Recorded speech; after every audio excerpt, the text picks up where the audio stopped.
సత్యం విరామం తరువాత.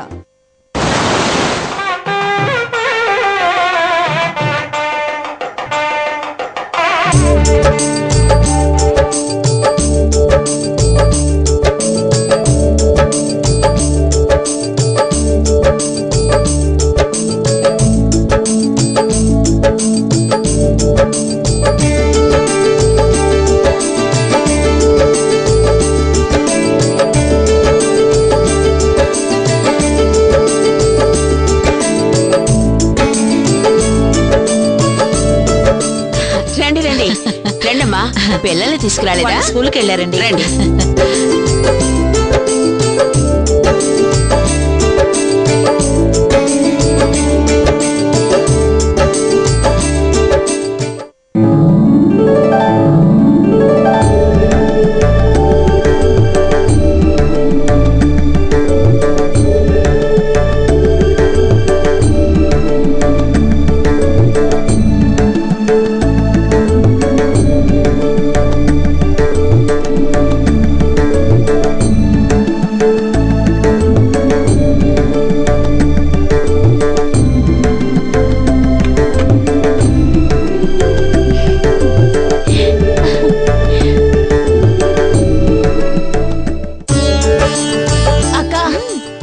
కావాలంటే చూడు, నీకు తప్పకుండా ఆడపిల్ల పుడుతుంది.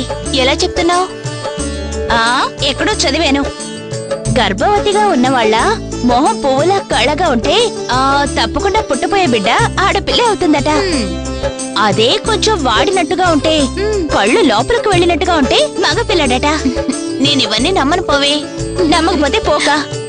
ఇంకో 5 నెలలేగా, తర్వాత అదే తెలుస్తుంది. చాలా అందంగా ఉన్నావక్క ఈరోజు. పుష్ప, నా దిష్టే తగిలేలా ఉంది. క్యాలెండర్ లో ఉండే మహాలక్ష్మిలా ఉన్నావు. అమ్మా, నిన్నటి వరకు అలా లేదు కదా. అయితే నేను రెడీ చేసినందువల్ల ఉంది. అమ్మా, దేశంలో ముసలివాళ్లతో చాలా బాధమ్మా. గంధం ఉంది కదా అని చేతి నిండా తీసి అక్క మొహానికి పెయింట్ లో పోస్తారు. శాస్త్రానికి కాస్త రాస్తే చాలని చెప్పు. ఆ విధంగా చెప్పకూడదే. చక్కగా గంధం పుయ్యాలి, బాగా కుంకుమ పెట్టాలి. చందనం రాసే కొద్దీ మనసు చల్లబడుతుంది. మనసు చల్లబడితే కడుపులోని బిడ్డకి చాలా మంచిది అంటారు. అమ్మా రెడీయా? అందరూ వచ్చారు, టైం అయింది. త్వరగా అమ్మా. పుష్ప, నువ్వు రెడీనా? అరే సూపర్ గా ఉంది. మధు, ఖర్చులో ఖర్చు ఒక ఫోటోగ్రాఫర్ కూడా పిలవాల్సింది. ఆ ఆలోచనే రాలేదు. డోంట్ వరీ అన్నయ్య, నా మొబైల్ కెమెరా ఉందిగా, దీంతో సూపర్ గా తీస్తాను. అలాగా? అమ్మా, పుష్ప వాళ్ళ మావయ్య గారు బావగారు వచ్చేసారు. ఇదిగో ఒక నిమిషం, ఆ దండే లైవ్. ఇదిగోనమ్మా, త్వరగా వెయ్యి.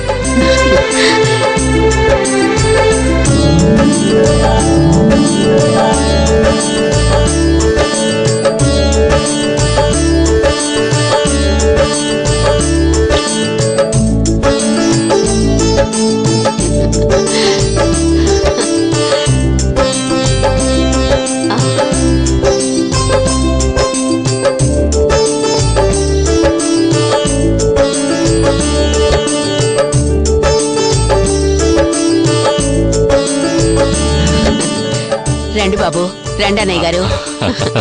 హలో కిషోర్, నా కోడలను చూడరా, ఆకాశం నుంచి దేవత దిగి వచ్చినట్టుగా ఉందిరా.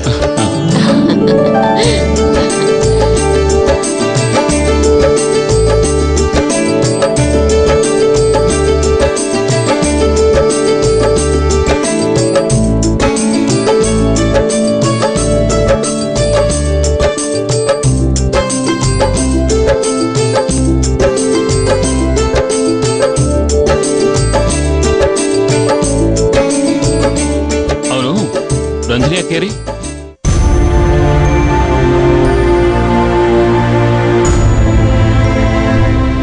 వదిన బయట ఉంది. ఈ రోజు వంటంతా తనే చేస్తోంది. ఏం మధు, ఎన్నో క్యాటరింగ్ సర్వీసులు ఉన్నాయిగా, బయట ఎక్కడైనా ఏర్పాటు చేయొచ్చుగా. అది బాబు, టైం అవుతుంది, మొదలు పెడదామా? అదే నేను అంటున్నాను, మంచి గడియలు దాటిపోతున్నాయి. అమ్మాయిని తీసుకురా శారదా. రండి రండి బాబాయ్, రండి రండి, కూర్చోండి కూర్చోండి. పుష్ప అలంకరణ చాలా బాగుంది. చాలా అందంగా ఉన్నావు. మధు రా అక్కను కూర్చోబెడదాం.